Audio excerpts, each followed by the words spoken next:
Tom sent me the script. To me, the whole thing felt like a metaphor for anxiety, depression, being able to ask for help, but all in kind of the context of this really interesting, engaging, fun film. I thought, I want to see if I can create the majority of this score with native bird sounds, bush sounds, and really kind of make it really interesting and weird and quite kind of sparse for the majority of it.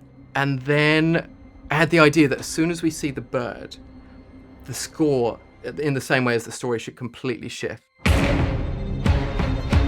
Analog synths, massive orchestra, kind of scoring it almost like Jurassic Park.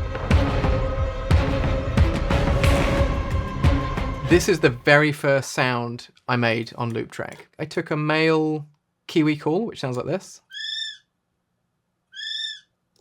And I was like, okay, I'm gonna put that into a sampler, add some effects. It's got, reverb and delays and some more character. And then I thought, here we go, is this gonna work? And so then I started playing it down here. And I think as soon as I did that, I was like, yeah, this is definitely gonna work. You can add harmonies and it just becomes this really ghostly, eerie thing, which is exactly what I was after.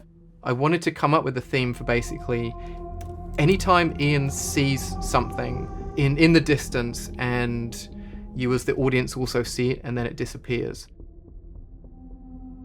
There's a vocalist in Wales that I work with who's amazing. So I wrote this vocal line, got her to record it, and did do a little bit of mangling, as you'll hear.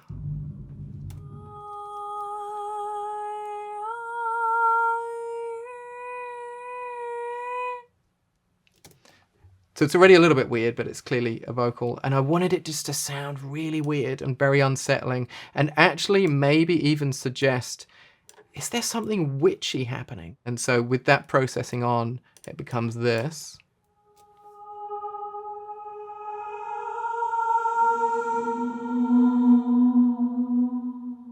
Just this very weird, unsettling moment. And so I thought, maybe I can use some more bush sounds. So I sampled the sound of trees creaking, pitched them down, and they became this. Almost a percussive ambience and these big sort of tree hit strikes. And so if I just put all that together, anytime he senses this thing, there's a variation of this.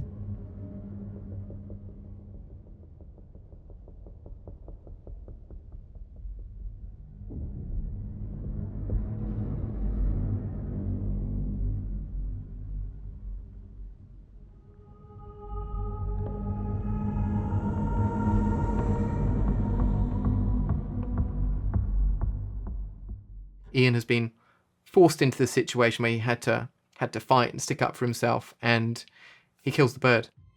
It was really important that this didn't come across like a huge success or a heroic moment in any way.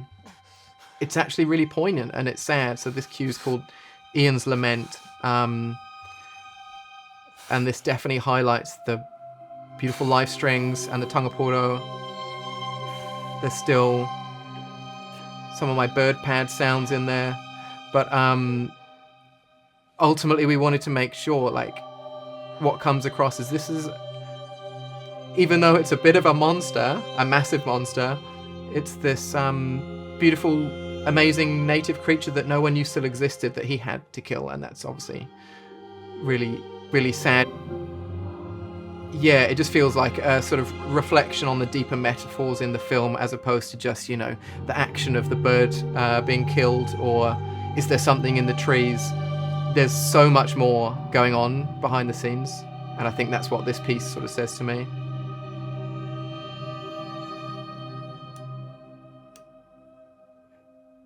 Poor Ian.